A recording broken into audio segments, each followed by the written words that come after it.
Shams Charania has dropped a bombshell New York Knicks report in regards to what Leon Rose plans on doing with the New York Knicks roster over one of the biggest off seasons of the last 25 years, with multiple names being included in this list as the Knicks have many pathways they could go in order to continue making a championship roster, and we are going to break all of this down. A lot to talk about, guys. What's up? Welcome back to Knicks Digest. It's Chris here. Guys, if you're part of that 68% that's watching these videos and enjoying the content that we put out, make sure to subscribe. It does help the channel out a ton. We're on that grind. We're making multiple videos every single day right now in the offseason as it's just begun, and there is so much Knicks news to go over, and you guys don't want to miss any of this great content, so make sure to subscribe.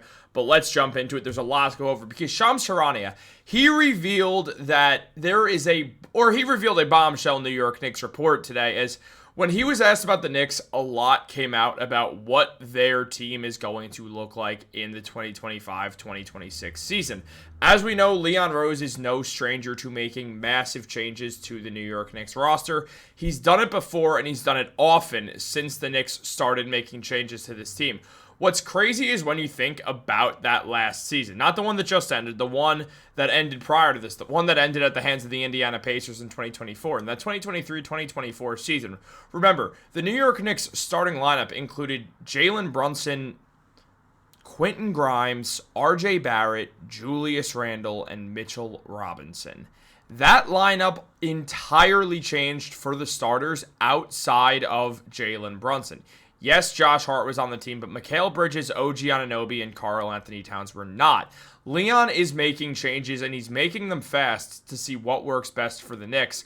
And he's gotten the Knicks better as time has gone on, as they just made the Eastern Conference Finals. And yes, it was a bummer of a loss, but you also consider the Knicks keep improving round by round, and that is how teams evidently end up winning the NBA Finals, is they just continue to improve. They continue to get that experience, and eventually they get over the hump. Now, Shams, he broke down what he expects the New York Knicks to do, and he is the most tapped-in insider in all of basketball. Now, here's what he said. There were internal meetings to evaluate everything from the roster, different changes they could make around everything, but especially the roster. If the last year and a half is any indication, Leon Rose has gone out and gotten OG Anunoby, Mikal Bridges, and Karl-Anthony Towns. I expect them to be just as aggressive this offseason, whether it's a landmark player that you could bring in there or depth on that bench. And he also said that Tom Thibodeau called it a very important offseason coming up. And this is a team that won 50 games plus in consecutive seasons in the first time since the early 90s. 4 of Tibbs' 5 seasons as the head coach, they've made it to the playoffs, and it's been a successful run. Jalen Brunson is fully supportive. The front office is fully supportive and of Tom Thibodeau as well. But as Shams said, I do expect the Knicks to be aggressive and active on their roster. So, really quickly, evidently, Shams does believe that Tom Thibodeau is going to stick around. As I said in the last video I made, all the chatter inside the New York Knicks, the stuff that everything that's going around right now, according to some people close to the Knicks, there's nothing guaranteed. But there have been whispers that there is a surprising change that's going to happen with the New York Knicks. There's been some discussion about what that is, and most likely at this point, it has become one of two scenarios. The less likely is that there's a star player, Giannis or Kevin Durant, who's going to ask out of their team and specifically name drop the Knicks as the team they want to go to, and like Mikal Bridges, could cause problems to other teams that want to trade for them by saying, I'm going to sign with the Knicks the second my contract ends, so you might as well trade me there, because I plan on tanking my value to this team that you try to trade me to. Or the other one, the much more likely option, is that Tom Thibodeau is not going to be the coach of the Knicks next year. However, I did do the full video on that called It's Happening, so make sure to check that one out for all of that Tom Thibodeau coverage that we did. So just saying that real quick, Shams does believe that that's what's going to happen with Tibbs. However, Shams did say the Knicks could go in a multitude of different ways. To me, this means one thing. I don't think the Knicks are trading for Kevin Durant. I don't think the money works well enough, and I don't think the Knicks would trade Karl-Anthony Towns for Kevin Durant, and I don't think they'd want to pair up Kevin Durant, Karl-Anthony Towns, and Jalen Brunson. That just doesn't make sense to me. I don't think it makes sense to Leon Rose, especially considering you have to trade OG Anunoby, who the Knicks probably see as their second least touchable player outside of Jalen Brunson. So I don't think that's going to happen. I truly do think that if the Knicks are going to make a big trade, it would be some sort of deal where Towns ends up in Milwaukee for Giannis. It'd be interesting, and it's possible, and we will go over this more as time goes on, but Giannis is a guy who put up 30 points, 12 rebounds, and 6.5 assists per game. He also blocked a shot and stole, got 1 steal per game throughout the season, averaged 60% from the field. Isn't a great three-point shooter, but it doesn't matter. For Giannis, it's totally worth it.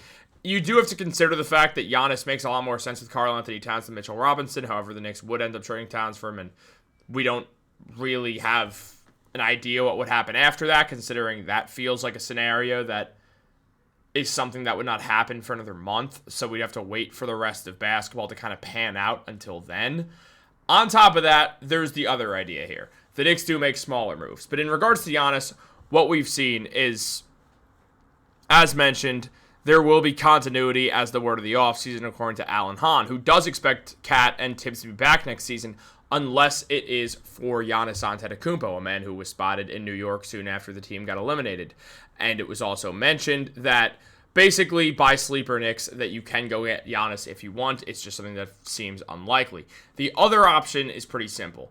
The Knicks go out there and they don't make a big splash. They give that depth to the bench, like Shams also mentioned, is the other possibility for the Knicks entering free agency. They're going to hunt Giannis at all costs. That's evidently clear. The New York Knicks want Giannis, and they want Giannis badly. That's not a secret. Nobody is saying it's a secret that the Knicks want to get Giannis, and it's probably not a big secret that Giannis, if he was allowed to pick a team to be on with zero repercussions, he would probably just pick the Knicks. If he could just join a team and there didn't have to be any shift to the roster, he would pick the New York Knicks. That's something that feels very likely because they make the most sense.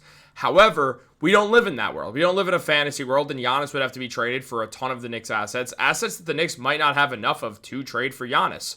Giannis also very likely could end up staying with the Milwaukee Bucks. But again, we are going to go over all that in a longer formed video. You just also look at the situation that the Knicks don't have to do that Leon Rose has other options, like doing a bit of a few smaller different deals. For instance, bringing in Chris Paul.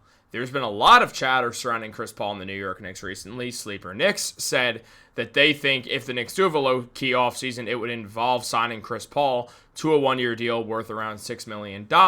Something that makes sense. The Knicks add a true point guard behind Jalen Brunson. He's a good veteran to have on the team. The Knicks could also target Al Horford with the rest of that mid-level exception. And before you know it, what you're seeing is a situation where you have Al Horford and Chris Paul. You have two excellent veteran leaders off your bench. Now, there is a whole Al Horford video coming out very, very soon, so I do not want you guys to... I'm not going to tell you guys a bunch about that stuff because we do have a full long-form video explaining all of that, and it's a great video, so I want you guys to check that one out.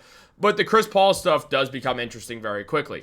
You see the fact that he averaged last season 9 points per game and 7.5 assists. He's still showing that he is not fully lost that great player that he once was. He's older, but he's still effective. He had 1.3 steals per game. He's one of the highest IQ players in basketball history. The man shot 38% from three last season. He does give you a lot of good and would fit in on the New York Knicks very well. He also was a client, he was a client of Leon Rose's. Leon was his agent, so there's already a built-in connection there. On top of that, you look at a guy like Steven Adams, who the Knicks could also bring in. A man who averaged 4 points and 5.5 rebounds per game with 1 assist and shot 54% from the field. If the Knicks evidently start Mitchell Robinson or decide to move on from Mitchell Robinson, you can get Steven Adams, a guy who has went out there and puts up very similar impacts to Robinson. Though not as great, he is a discount option of Mitch. However, it does still make sense that if the Knicks evidently choose to trade Mitchell Robinson, who's on the last year of his contract, then Steven Adams is the ideal guy to replace him with. Or if the Knicks just start Mitchell Robinson, Steven Adams is an ideal guy to sign. Then also, there's the option of Kevon Looney, who puts up 4.5 points, 6 rebounds, and 1.5 assists per game. Looney doesn't seem like a true kind of Knicks guy at a 6'9 center. I feel like the Knicks want to get away from that with Precious Achiuwa, but he is going to be a free agent, and he is someone who is going to be highly touted because of the championship rings to his name and the fact that he was on the Warriors, a team that's just a good organization, and Looney's a solid player. I'm not saying he's not. I just think the Knicks want to move away from smaller centers, so I think that one's a little less likely. Like Chris Paul and Steven Adams, who both seem like very real options if the Knicks want to build their bench, There's also the option of Al Horford, which I did talk about in a video that is coming out later today, so you guys want to make sure to stay tuned for that. And also, guys, make sure to like this video, subscribe, turn on post notifications. Thank you so much for 16,000 subscribers. It means a lot, man. Like, it's crazy to think about that 16,000 people are subscribed to a YouTube channel I had. It was always my dream to be a YouTuber, but it kind of seemed not feasible because it's, YouTube.